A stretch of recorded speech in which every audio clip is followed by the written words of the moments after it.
Namaskaram, everybody. Today we're going to speak about the most important deity of Srividya, Uchishta Ganpati, the principal deity, one of the principal deities, because in Tantra, the body plays a very important role, and it kind of like represents the divine entry, the the gateway to the divinity. Okay, so um, in the Srividya sadhana side,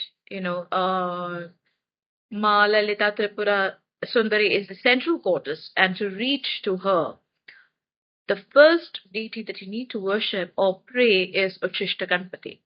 So, what basically Uchishta means? Uchishta means the lot of leftovers. Okay, the elevated Ganpati, or that which is very impure. Now, let me ask you this one question. Okay, everything about you is you in real, which has been given to you by the divine. So even when you are deficiating in the morning or when you are detoxing yourself, everything is a natural process. Tantra is, or the Vamacharya of Tantra is purely based on non-duality. So again, Uchishta Ganpati is a little distinct from the Vedic side, and it kind of like uh, questions the conventional side of the practice. So it revolves around the unconventional side of puja, part, rituals. Okay, it is revered as one of the most powerful deity, which has a wide range of abilities. Particularly in the Tantric tradition, it of course when we speak about Ganpati, the first thing that comes in our mind is the removal of obstacles. But like any other Ganpati, is not just the removal of obstacles, but it also denotes the uh, impurities, the negatives, the um, the thought patterns which are stuck in your mind, in your brain, forming an impurity. It also removes these impurities. So hence, Tantric Ganpati or the Tantric Uchishta Ganpati is the grantor of boons. He is the god of manifestation. He is the god that responds to your desires. He responds to your materialistic side as well as your spiritual side. So in the Ganpati tradition, Ganpati is said to be the supreme Brahman. He's said to be the Guru Tattva. He's said to be the god of knowledge and wisdom. And that is why Ganpati, in the form of Uchishta, is also associated with Neela Saraswati, the goddess of knowledge. And if we talk about uh, the text from the Kriya Karma Jyoti, he is said to be the ultimate giver of the boons. If I talk about again Ganeshi, because he represents the Mooladhar, he represents the root chakra, he represents um, the core identity of yours. Okay, he represents your passage towards the spiritual liberation. His potency lies in the transformation mundane into the divine, which is he has an immense transformative power because he is somewhere lying in the Muladhar. That is why the eighth house, also in astrology, or the Scorpio Rashi, also has a very close resemblance with Ganeshji, Ganpati. Um, so if I have to move into the tantric aspect of Uchishta Ganpati, of course, when we speak about Uchishta Ganpati, of course, Tantra comes in the picture, and especially the Vamacharya, because Vamacharya questions the conventional side of practice. So in Vamacharya, everything is non dual. You become non dual. You accept everything which is pure and impure. You have that acceptance of all the taboo offerings and practices. And because Uchishta Ganpati is in the Vamacharya side, the spiritual seekers of the Shivavidya who are practicing Vamacharya especially, if they want rapid success and rapid, materialism and resolution of their complex life, have to move above the dualities in life. So, it also has a sexual alchemy to it. Because if you've seen the typical Uchishta Ganpati iconology, so the erotic imagery of the Uchishta Ganpati and Shakti represents the tantric reunion, or it represents the union between Shiva and Shakti. So one of the Panchamakar, Mathuna, union, okay, that becomes a very important part in the worship of Uchishta Ganpati, because you that represents the union. Again, there are some diagrammatic representations of Uchishta Ganpati as well. There are certain mudras also, which represents Shiva and Shakti union. That can also be used to pray Uchishta Ganpati, but Uchishta Ganpati overall represents the playfulness.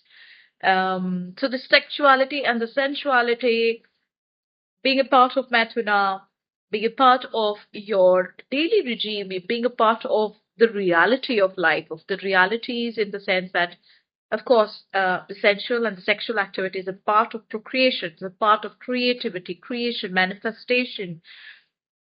That is something which is very important and it is practiced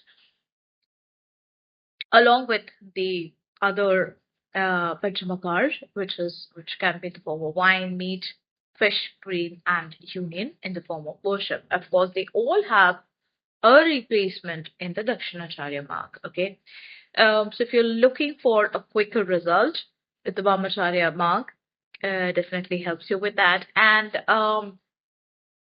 overall, Uchishta Ganpati represents the cosmic unity. Okay, the cosmic unity between the consciousness and the energy. There's a reason why um,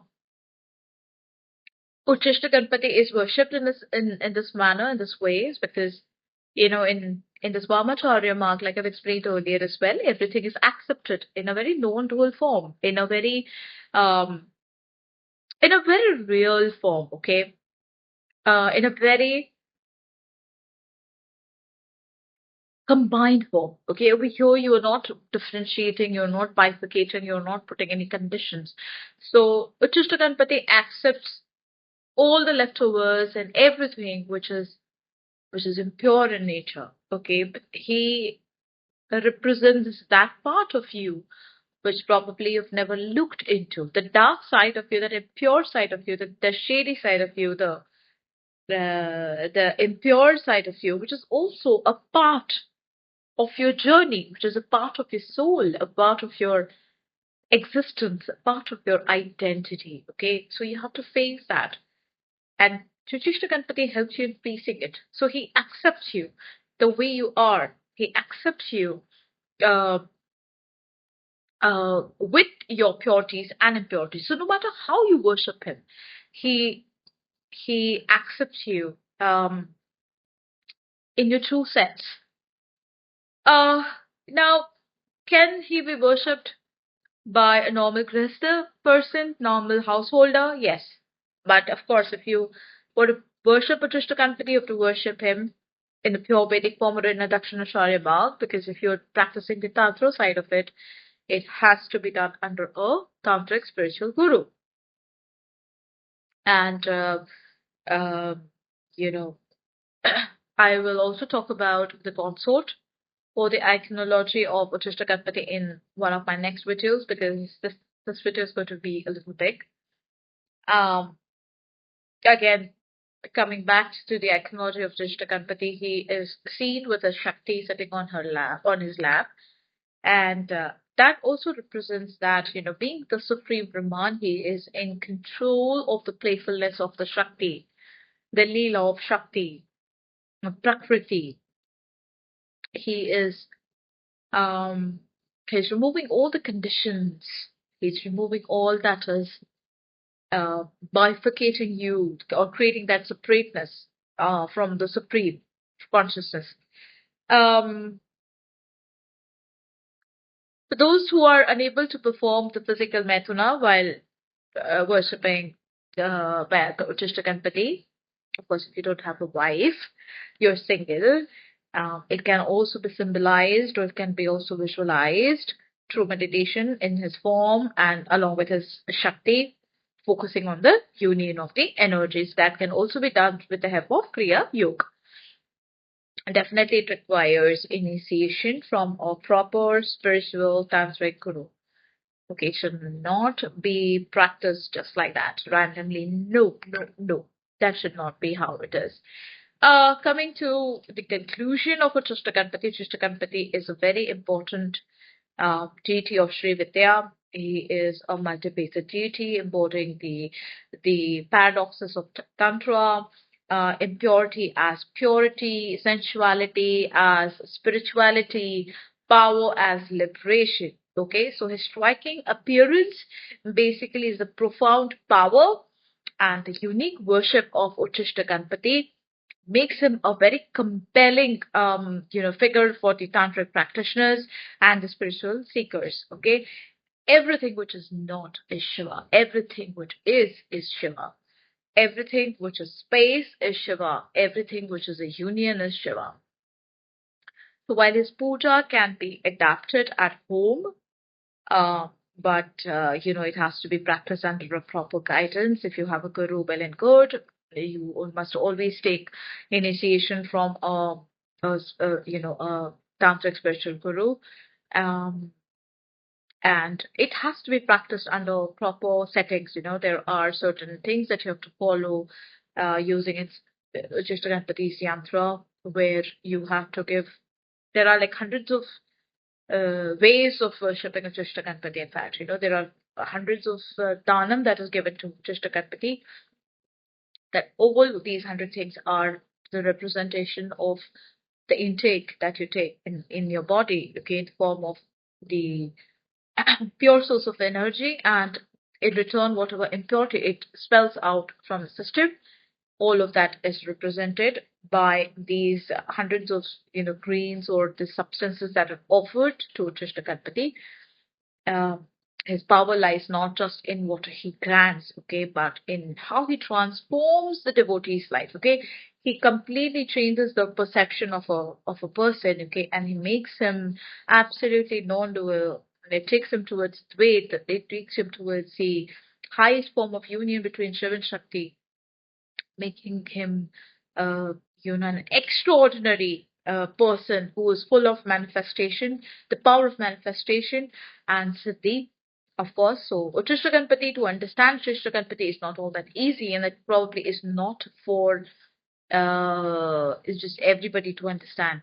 But just listen to this video with an open mind, and I'll come back again with my next videos on other Ganpati aspects or the other Ganpati, devtas of the Ganpati side or the Ganpati sector.